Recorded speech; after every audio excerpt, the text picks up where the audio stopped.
Welcome back student. स्वागत है आपका अपने channel grade up your grade में।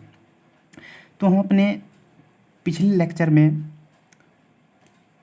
प्रश्नावली 1.2 कंप्लीट किया था, जिसके हमने सारे प्रश्न एक एक करके कंप्लीट किया था। तो आइए हम उससे आगे अपने रियल नंबर वास्तविक संख्या के चैप्टर में अपरमेय संख्याओं का पुनर्भ्रमण टॉपिक को देखते हैं, जिसमें हमें सिद्ध करना होता है कि √5, √3, √2 ये सभी अपरमेय संख्या है। तो उसको सिद्ध करने से पहले हम इसके कुछ बेसिक जानकारी ले लें, जिससे हमें आगे फ़ायदा रहेगा। तो आइए हम देखते हैं इस टॉपिक को। अपरमेय संख्या का पुनर्भ्रमण, जिसमें हमें परिमेय संख्या तथा अपरमेय संख्या के बारे में जानना बहुत ही ज़रूरी है। हमने अपने पहले क्लास में भी परमेय संख्या तथा अपरमेय संख्या के बारे में देखा था। तो परमेय संख्या कोई भी संख्या जो p व q, जहाँ p तथा q पूर्णांक है और q 0 के बराबर के रूप में लिखा जा सके, 0 के बराबर के रूप में नहीं लिखा जा सके, परमेय संख्या कहलाती है। आसान भाषा में कहे तो परमेय संख्या जो संख्या p व q के रूप में लिखा जा सके, तो p व q के रूप में हम लिख सकते हैं, जैसे 125/100, 4/7, 15/7, ये सभी हमारे परमेय संख्या होते हैं। और परमेय संख्या की बात करें तो वैसी संख्या जो p व q के रूप में न लिखा जा सके और q बराबर 0 के रूप में नहीं लिखा जा सके, अपरमेय संख्या कहलाती है। जहाँ p तथा q पूर्णांक है। तो इसके एग्जाम्पल की बात करें तो हम √2, √3, √5, √6, √7 और इस प्रकार के बढ़ते क्रम में संख्या भी हमारा अपरमेय संख्या होगा। अगर 1.2 रहे तो ये परमेय संख्या हो जाएगी। यही अगर 1.222 बढ़ते हुए 2 की अनगिनत संख्या रहे तो यह अपरमेय संख्या हो जाती है। इतना तो हम जानते ही। तो आइए कुछ इम्पोर्टेंट नोट्स देख लेते हैं जो हमारे इस टॉपिक में हमें काम आने वाली है। बात करें तो एक one liner question, objective type question के लिए ये बनाने का यह एक बहुत ही आसान तरीका होगा। तो आइए देखते हैं अपना इम्पोर्टेंट नोट्स, जिसमें एक परमेय संख्या को अगर हम परमेय संख्या से गुना करें तो हमें हमेशा परमेय संख्या ही प्राप्त होता है। अगर हम परमेय संख्या a/b को परमेय संख्या माना m/n में गुना करें तो हमें a/am तथा bn प्राप्त होता है,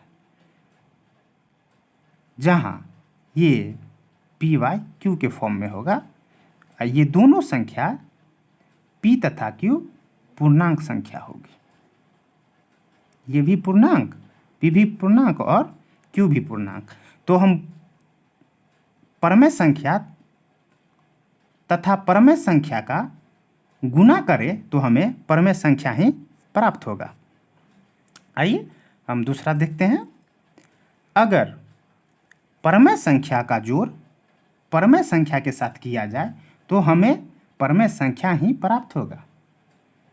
आइए, अगर हम परमेय संख्या p बाई क्यू का जोड़ परमेय संख्या a बट्टा b से करें तो हमें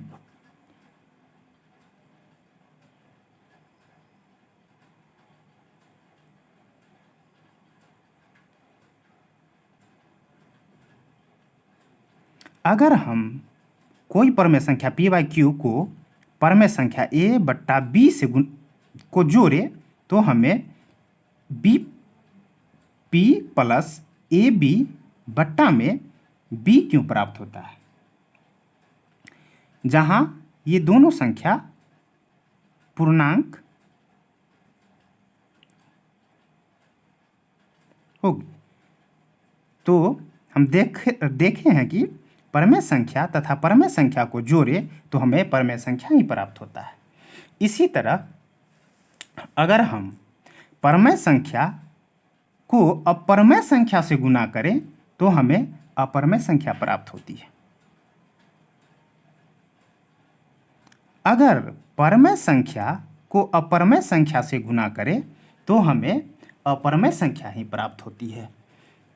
जैसा कि हम अपने इसी टॉपिक के एक्सरसाइज में देखेंगे कि किस तरह से परमेय संख्या का गुना अपरमेय संख्या के साथ करते हैं तो अपरमेय संख्या प्राप्त होती है।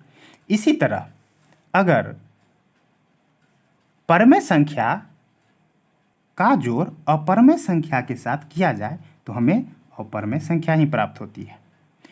तो ये हमारे चारों इम्पोर्टेंट्स नोट्स, परमेय संख्या गुना परमेय संख्या बराबर परमेय संख्या प्लस परमेय संख्या बराबर अपरमेय संख्या, परमेय संख्या गुना अपरमेय संख्या बराबर अपरमेय संख्या, और एक चौथा परमेय संख्या प्लस अपरमेय संख्या बराबर अपरमेय संख्या। ये हमें याद करनी है, जो कि आने वाले बोर्ड एग्ज़ाम में ऑब्जेक्टिव टाइप के प्रश्न में हमें बहुत ही हेल्पफुल रहेगा। हम कोई भी संख्या को देख के बता सकते हैं कि कौन अपरमेय होगा और कौन परमेय होगा। तो आइए चलते हैं हम अपने इस टॉपिक के अगले उदाहरण पर। आइए तो आगे बढ़ते हैं, जिसमें एक प्रमेय देखते हैं 1.3, जिसमें दिया गया है कि मान लीजिए p एक अभाज्य संख्या है, p एक अभाज्य संख्या है। यदि p a स्क्वायर को विभाजित करती है तो p a को भी विभाजित करेगी, जहां a एक घनात्मक पूर्णांक है। तो आने वाले हमारे उदाहरण में जो कि हमें परमेय और परमेय संख्या सिद्ध करनी है, उसमें ये प्रमेय 1.3 बहुत ही हेल्पफुल होगी। तो आइए देखते हैं कि इस प्रमेय में बोल क्या रहा है। यहाँ पे बोल रहा है कि यदि p a स्क्वायर को विभाजित करती है, जहाँ p एक अभाज्य संख्या है, अगर p एक अभाज्य संख्या है तो a स्क्वायर को विभाजित करती है, तथा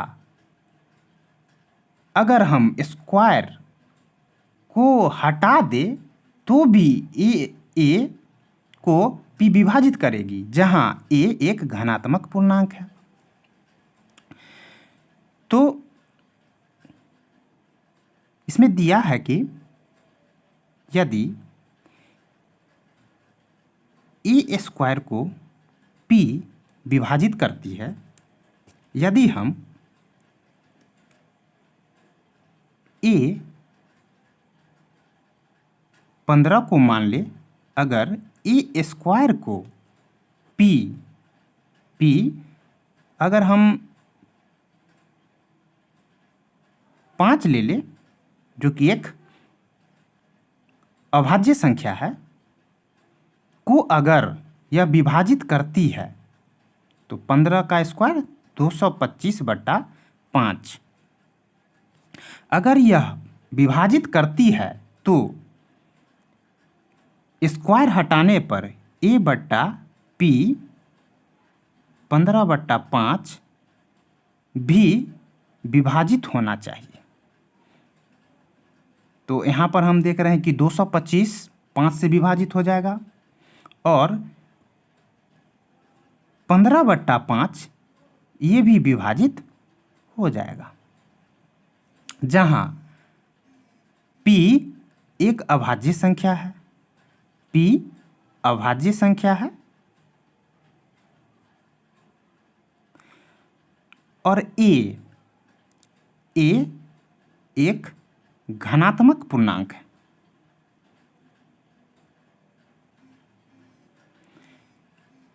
तो ये बात हमें सेटिस्फाइड कर रही है कि अगर ए स्क्वायर को विभाजित करती है p, ए स्क्वायर को विभाजित करती है p, तो स्क्वायर हटाने पर a को भी विभाजित करेगी p। यही प्रमेय 1.3 में हमें दिया गया था, जो कि हमारे आने वाले अगले प्रमेय में यह बात हमारे सिद्ध करने के समय में ये बात हमें बहुत ही सहायता प्रदान करेगी। तो आइए हम देखते हैं अपना अगला प्रमेय 1.4। तो हमारे प्रमेय संख्या 1.4 में दिया गया है कि सिद्ध कीजिए कि √2 एक अप्रमेय संख्या है। तो इस तरह के प्रश्न को बनाने से पहले दिए हुए कथन सिद्ध कीजिए कि √2 एक अप्रमेय संख्या है, इस √2 अप्रमेय संख्या है के विपरीत हम मानेंगे कि √2 एक परमेय संख्या है। तो इसी के अनुसार आगे हम सिद्ध कर पाएंगे कि √2 एक अपरमेय संख्या है। इस तरह के प्रश्न को बनाने से पहले हम मानेंगे कि इसके विपरीत मानेंगे कि √2 एक परमेय संख्या है। तो आइए हम सॉल्व करते हैं। माना √2 एक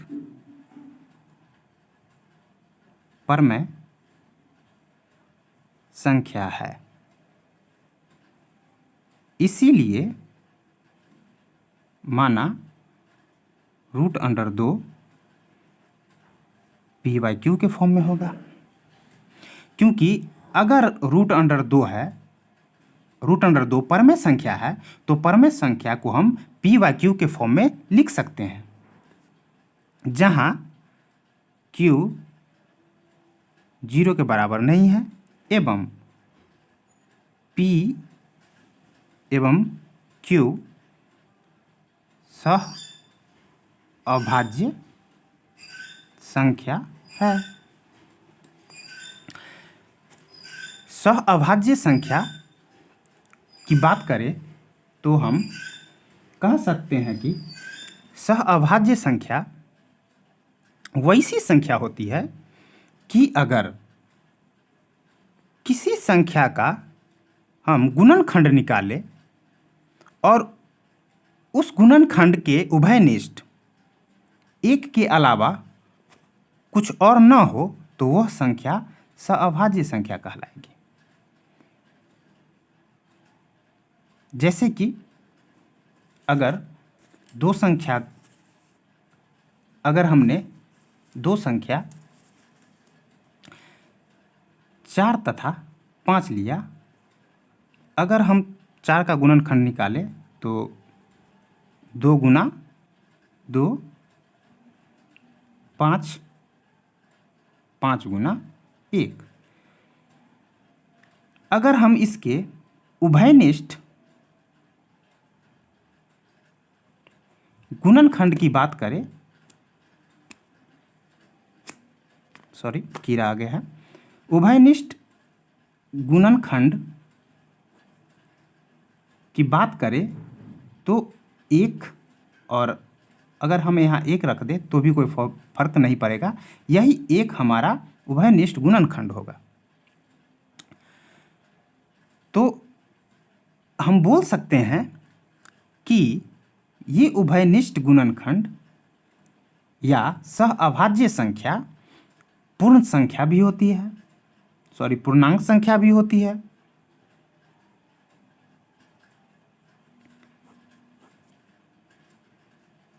तो आइए आगे बढ़ते हैं हम अपने इस प्रश्न की। अगर P एवं Q सहअभाज्य संख्या है तो हम लिख सकते हैं P बराबर √2Q, दोनों तरफ वर्ग करने पर। अगर दोनों तरफ वर्ग किया जाए तो P² बराबर √2Q का स्क्वायर।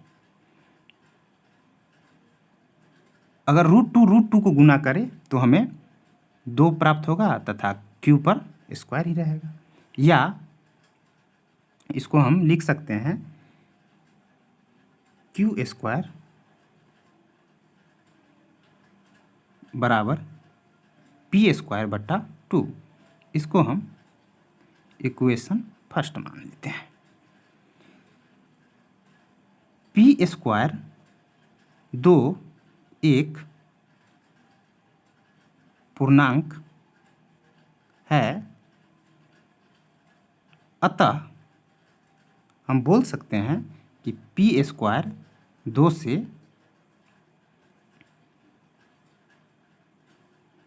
भाज्य है, इसीलिए P भी 2 से भाज्य है। ये हमने परमेय संख्या 1 में देखा था कि अगर P², अगर कोई भी संख्या अगर P² यहाँ पे दिया हुआ कि 2 से विभाज्य है, तो हमने देखा था कि अगर A² P से विभाज्य है तो A भी P से विभाज्य होगा। तो इसीलिए हमने लिखा P भी 2 से विभाज्य है। या माना P/2, P को अगर 2 से भाग दे तो हमें K1 प्राप्त होता है। या लिख सकते हैं कि P बराबर 2K1। ये हमारा समीकरण 2 हो गया। अगर हम समीकरण 2 का मान 1 में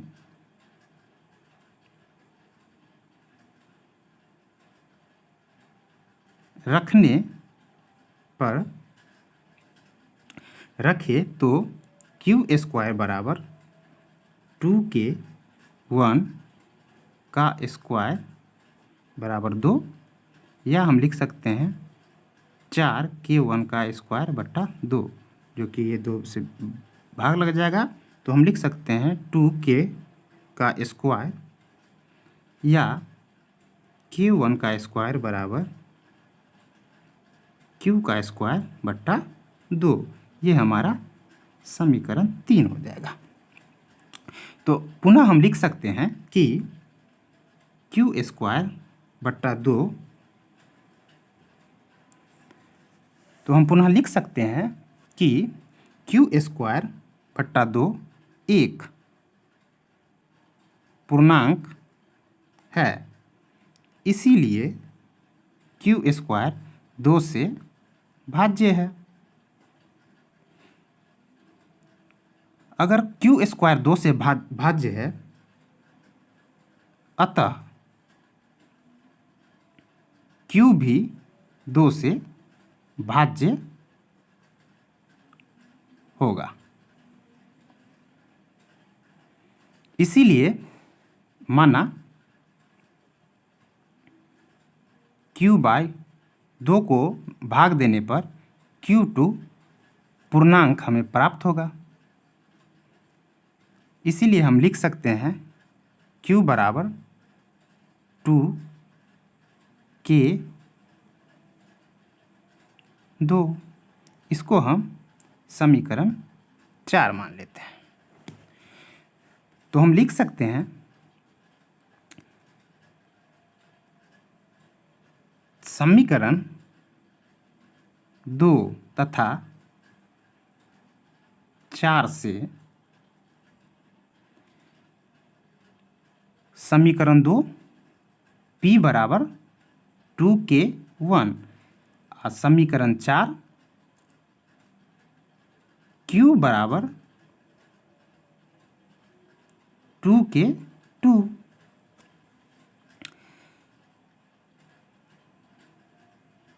यहाँ पे P तथा Q दोनों का गुणनफल उभयनिष्ठ हो रहा है। तो हम लिख सकते हैं समीकरण 2 तथा 4 से स्पष्ट है कि 2P तथा Q दोनों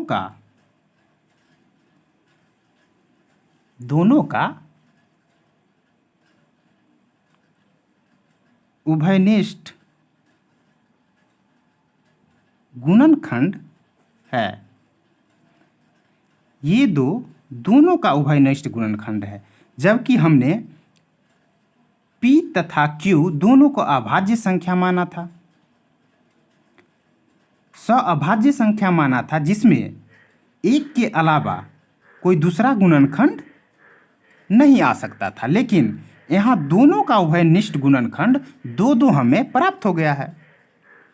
इसीलिए लिख सकते हैं कि जबकि हमने माना था कि P एवं Q सह अभाज्य संख्या है,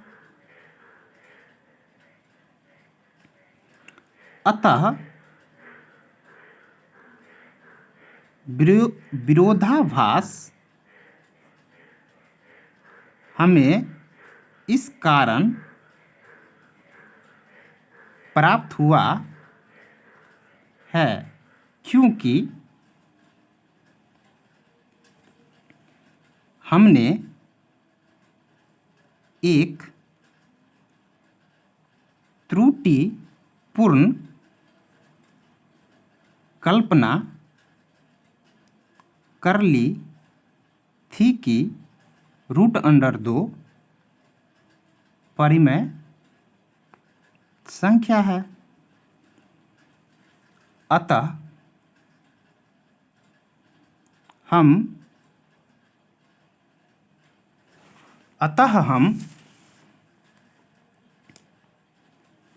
लिख सकते हैं कि हम निष्कर्ष